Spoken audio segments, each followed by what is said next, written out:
अस्सलाम वालेकुम नाज़रीन, आप देख रहे हैं अटक टीवी 80। हम आपको लिए चलते हैं जी इस वक्त असमत यार बुखारी हॉस्पिटल में, जहाँ पे आपको हम दिखाते हैं पाकिस्तान तहरीक इंसाफ से चौधरी आबिद और उनकी टीम ने टाइगर फोर्स के हमरा असमत यार बुखारी अस्पताल का दौरा किया, जहाँ पे उन्होंने अस्पताल की मौजूदा सूरत हाल और सहूलियात का मुकम्मल जायज़ा लिया। तमाम वार्ड को चेक किया गया, मरीजों की इयादत की गई और हॉस्पिटल के अमला से भी मामला दरियाफ्त किया गया ताकि मौजूदा सूरत हाल में किस तरह आवाम को रिलीफ या सहूलियात दी जा रही है। साथ साथ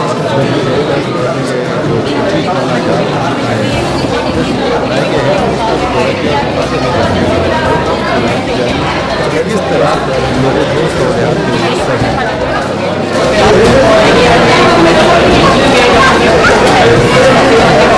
समझन तो बहुत प्रॉब्लम है, समझन तो बहुत प्रॉब्लम है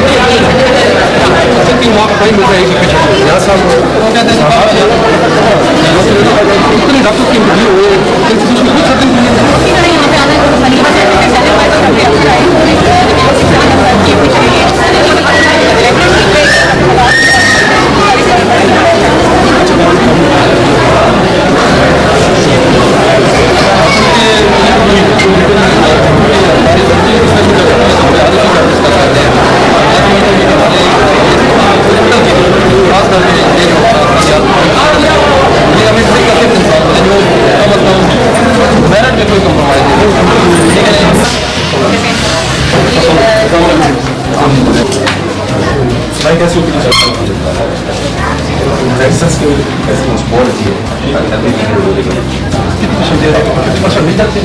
नहीं अराउंड 70-80%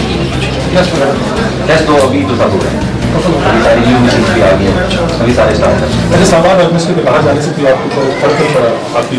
वो करेगी उसके बाहर जाने से कुछ ड्यूरेशन में पड़ा था, अब मैनेज हो गया, अब वो उसकी सारी लैब सेटल हो गया। नहीं ऐसे नहीं है। सादा डायग्नोस्टिक से हमारा एक रिव्यू हुआ है, उसमें ये है कि हम 50% हमें टेस्ट किए गए थे, 70 टेस्ट हैं जो अवेलेबल होते हैं उसको 50% जो रेट को जो अपने पब्लिक को एनहांस करें प्राइवेट सेक्टर में उसको 50% ऑफ किया गया। तो वो हमारे यहाँ से साइन हो गए प्रॉपर लैब से उसमें एक रिटर्न आता है जो रेडियोलॉजी कॉलेज से लिखते हैं कि ये टेस्ट अवेलेबल है। अच्छा पेशेंट को प्रॉब्लम जो बाहर से आप लिख देते हैं टेस्ट कोई पेशेंट को हमने देखिए टेस्ट दे दिया लेकिन वो लैब में जाता है जहाँ अवेलेबल नहीं है तो क्या मैंने एक्सप्लेन किया है, तो प्रोसीजर होता है वहाँ हमारी तकलीफ लिख IDC के साथ जो साइन हुआ है कि 50% पे हो जाएगा। नहीं ऐसे नहीं है, पैथोलॉजिस्ट और टेक्नोलॉजिस्ट दो लोग नॉमिनेटेड है हमारे प्रॉपर ऑर्डर हैं कि यही लोग उसके पास साइन सेंड करेंगे विदाउट साइन।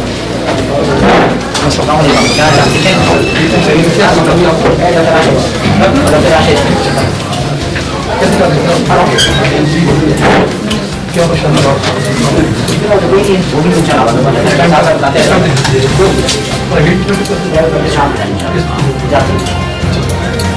डिपेंड करता है पेशेंट का टर्म हमारे वैसे प्लान होते हैं तकरीबन 5-6% का अच्छा वैसे 5-6% आपकी ओपीडी का आप सकते हैं हाँ तकरीबन जब ओपीडी नंबर होती है वैसे रूटीन में 100 एवरेज कोविड की वजह से कम एवरेज है 2 से 3 इंफेक्शन हम करते हैं जो कि मेंटल फूड की इंफेक्शन होती है वो 7,000 वहाँ पे हम लोगों को 100 कर देते हैं। अच्छा ये ओपीजी हो रहा है आपका अच्छा ये इतनी बड़ी साइंस है ओपीजी क्यों नहीं है ये देखो नया मेकैनिज्म सर बात आती है ओपीजी एक आम और ये सब बड़ा प्रोसीजर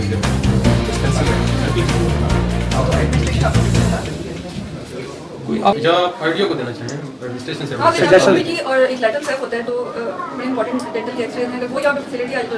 एक मेन आप बैठे हुए सर्जन हैं कुछ दांत का दांत आप ओपीजी होगा तो उसके बाद कोई भी इतनी बड़ी हॉस्पिटल है एक्सीडेंटल केसेस आते हैं कुछ ये तो उसमें जहाँ तक कोई इशू है तो ओपीजी के बगैर भी आप उसमें देख सकते हैं क्या स्टेटस है दैट्स मीन ओपीजी इनिशियली ज़रूरी है, बाकी चीज़ें बात की पार्शियल एक्सीडेंट वगैरह में डेफिनेटली जरूरत होता है बेस करता है ना उसके ऊपर सारा ट्रीटमेंट आता है।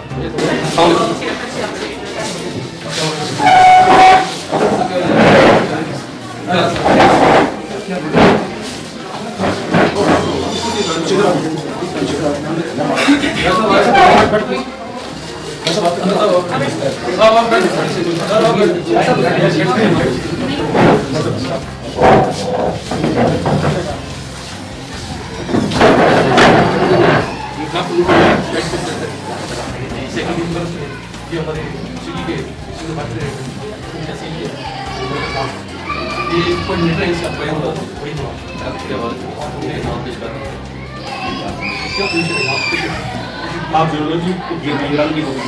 यूरोलॉजी तो हमारे पास जो एनालिसिस है वो उसको कौन देता है? एनालिसिस को हमारी यूरोलॉजिस्ट हैं कैसे पूरा पास है कैसे वो पास है? अच्छा वो भी यूरोलॉजिस्ट है लेकिन इनकोऑर्डिनेशन विद मेडिकल प्रोफेशनल करते हैं आप लोगों को मेडिकल रिलेटेड प्रॉब्लम को देखते हैं ठीक है तो जो है हमारे यूरोलॉजिस्ट हैं कहाँ रहते हैं? कैसे सब फॉलो करते हैं वो राउंड वगैरह करते हैं उसके बाद वो डायलिसिस में चले जाते हैं डायलिसिस में 10 मेडिकल पेशेंट होते हैं डायलिसिस के 9 मिलते हैं नहीं सॉरी से क्रिटिकल पेशेंट्स होते हैं वो ये बताएं कि किस टाइम आप डायलिसिस करते हैं? डायलिसिस का टाइम भी है मैंने भी देखा कि आप गए भी यहाँ पे ठीक है अब टू होता है लेकिन डॉक्टर नहीं ठीक है एक चीज़ जैसे इस टाइम डायलिसिस आप यकीन से कह सकते हैं कहते हैं वो मशीनें ये नो मशीनें रखते हैं उसमें से 4 हेपेटाइटिस सी पॉजिटिव पेशेंट के लिए बाकी जो है पॉजिटिव और नेगेटिव होती है ना फेस्टुला वगैरह भी आपको नहीं तो क्या पोजीशन है यहाँ पेशेंट बहुत ज़्यादा हो गए हमारे पास लोग आते हैं ना पीछे के लिए बड़ी मुश्किल से मिलता है कितने पेशेंट जो पेशेंट रेगुलर बेसिस पे होता है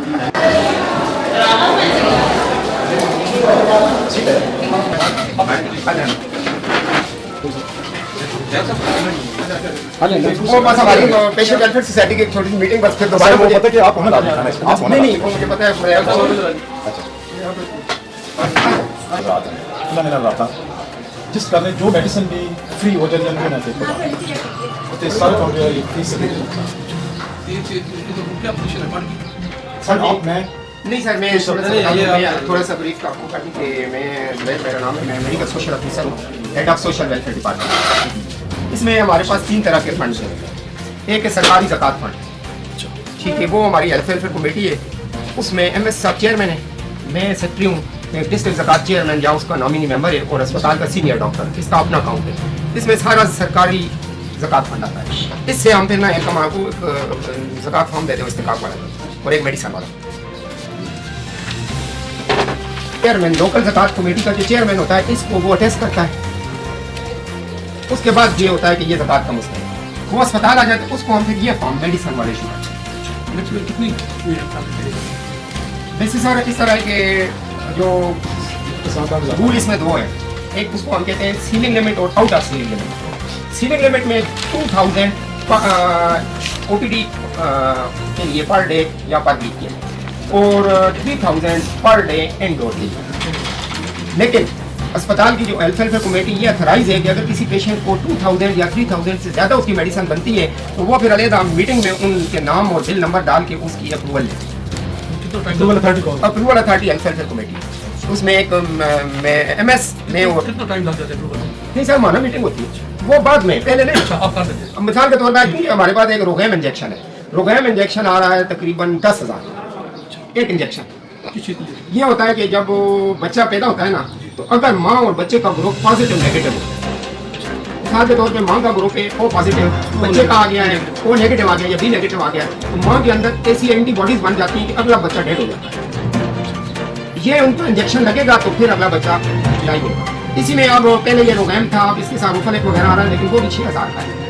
तो ज़ाहिर टीके को तो ऑफ नहीं कर सकते ना उसकी कीमत ऑफ हो सकती है तो वो फिर हम उसी वक्त इशू कर देते हैं अस्पताल में हमारे मिनट से मीटिंग होता है बकायदा उसमें सारे हम नाम डाल के अप्रूवल पर ऑडिट की भी यही रिक्वायरमेंट है कि वो बाद में आप अप्रूवल लें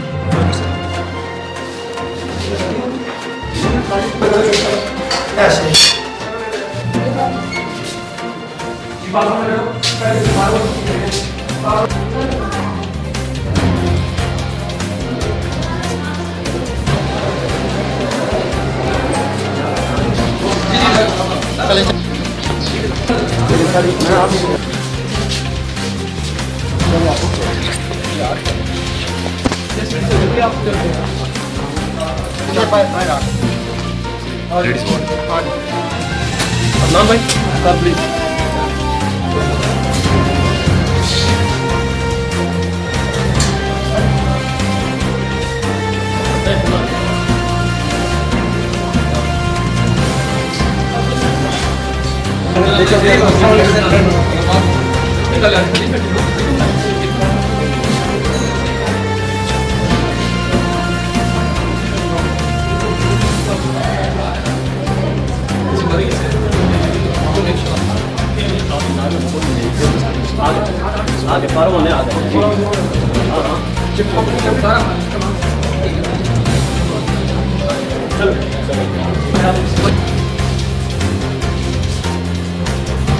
मैं भी ऑफिशियल को कॉल मैं क्या मैडम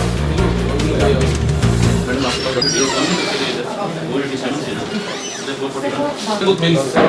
आज हम बड़े अल्लाह आसानी करे बहुत अच्छा माहौल था और अल्लाह अच्छा करे।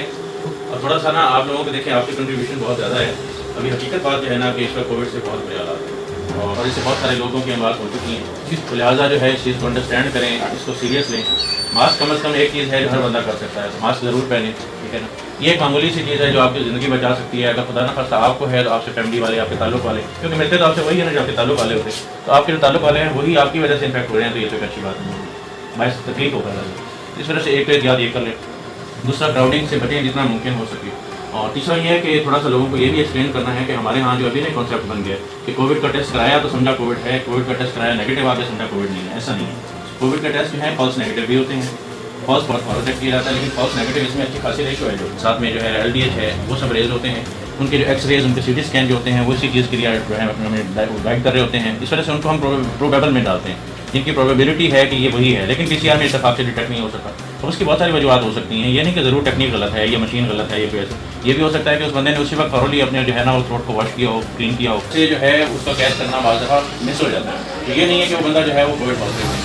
वो कोविड पॉजिटिव हो सकता है। और साथ में ये है कि जो सिम्टम जिस पेशेंट के आ जाते हैं, ट्रीटमेंट कराएं बजाय इसके कि उसे अलग जगह जाके पाबंद कर दें, इससे डरते हुए कि इसकी ट्रीटमेंट कराई तो कहीं ये ना वो फॉल हो जाए। क्योंकि जो बुरा मसला है, जो खराबी है, बीमारी है, वो तो चलती रहनी, भले आप उसे छुपा के भी कहीं रखते हैं। लिहाजा उसकी प्रॉपर ट्रीटमेंट करें, इन्फॉर्मेशन दें, ताकि जिस चीज़ को साइड पे करके महफूज करना है, क्वारंटीन करना सीख लिया जाए। तो ये एक रिक्वेस्ट है मेरी आप सबसे। तो उसके लिए जो अगर आप हमें थोड़ा सा हेल्प कर दें, क्योंकि देखिए हमारा डिस्ट्रिक्ट है ना, एक छोटा हॉस्पिटल नहीं है, यहाँ हर तरफ से रेफर होकर आते हैं। और हमारे यहाँ माशरे में कंसिडरेशन जो है ना कि इमरजेंसी, वो यही बंदा जो खुद को से इमरजेंसी लगता है वो इमरजेंसी समझते हैं, पेशेंट के हिसाब से मुख्तलिफ होती है। 19 के इस वक्त हमारे पास जो है ना जी तकरीबन 18 पेशेंट्स मौजूद हैं जिनको हमने दाखिल किया हो पड़ गया। हमें अपनी पीड्स डिपार्टमेंट को भी शिफ्ट करना पड़ गया है इसी वजह से, क्योंकि हमारे पास स्पेस नहीं है। आपको मालूम है पहले ही हमारा डिमोलिश हो गया था 2018 में,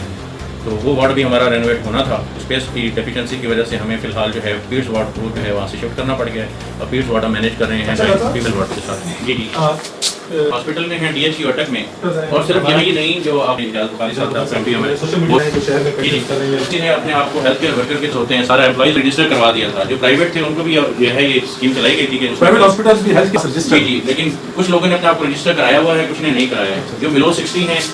उनको फिर जो है वो अबाउट 60 वाले में वहाँ पर किया जाता है। इस वजह से अगर कोई भी हमारा ऐसा कोई जो बिलो 60 है रजिस्टर्ड नहीं है तो अपने आपको रजिस्टर कराए सबसे पहले, और उसके बाद उसे डेट मिल जाएगी वो करा लेगा। यहाँ पे एक सर्जन का बहुत प्रॉब्लम आ रहा है। एक सर्जन का प्रॉब्लम नहीं है कि अगर आप इस चीज़ को ज़रा सा क्लीन देखें, हमारे लिए प्रॉब्लम इस सबसे बड़ी इस सिटी की लोकेशन है, क्योंकि इसके बाद आगे KPK आ जाता है। ये ऐसा सेंटर में सिटी नहीं है कि इसके इधर से भी लोग आ जाएंगे, इधर से भी आ जाएंगे। इसमें ज़्यादातर जो लोग आते हैं वो सिर्फ पिंडी वाह के लोग आते हैं, या फिर वो जो जिनको किसी मजबूरी के तहत आना पड़ जाए। पहले KPK से आते थे क्योंकि उनके पास जॉब्स का इशू होता था। अब हमारे KPK के लोग यहाँ नहीं आते, उनका हेल्थ नहीं, पेशेंट आते हैं, डॉक्टर्स नहीं आते, क्योंकि डॉक्टर्स की फैसिलिटेशन वहाँ बेहतर हो गई है पिछली गवर्नमेंट के बाद। अब यहाँ पर डॉक्टर KPK के नहीं आते, लेकिन यहाँ पर डॉक्टर हमारे पास रहेंगे खान से भी हाउस जॉब के लिए आ रहे हैं, उस साइड से आ रहे हैं, लेकिन हाउस जॉब के लिए। लेकिन जब उनकी स्पेशलाइजेशन हो जाती है अब वो डिपेंडेंट नहीं रहते हैं, उसके बाद फिर वो यहाँ नहीं आते। हमारे पास एक मेडिकल स्पेशलिस्ट है, एक सर्जन है, एक यूरोलॉजिस्ट है, एक कार्डियोलॉजिस्ट है, गायनेकोलॉजिस्ट हमारे पास 3 है, लेकिन बाकी हमारे जितने स्पेशलिस्ट हैं वो नहीं है। साइकेट्रिस्ट हमारे पास आज तक कभी नहीं आया जब से हॉस्पिटल बना है। ये डेफिशिएंसीज हैं। अगर हमारे पास मेडिकल स्पेशलिस्ट और आ जाए, अभी हमें जैसे देखें अभी हमारा HDU है, हम इसे ICU बनाना चाहते हैं, लेकिन हमारे पास रेस्पिरेटरी टेक्नोलॉजिस्ट कोई नहीं आता है, हमारे पास जो इमरजेंसी मेडिकल टेक्नोलॉजिस्ट नहीं आता है, वो सीट्स वेकेंट पड़ी हैं। तो गवर्नमेंट ने उसके लिए किया है कि वॉक इन इंटरव्यूज होते हैं, आपको इसमें आएगा तो तभी उसे कर सकते हैं।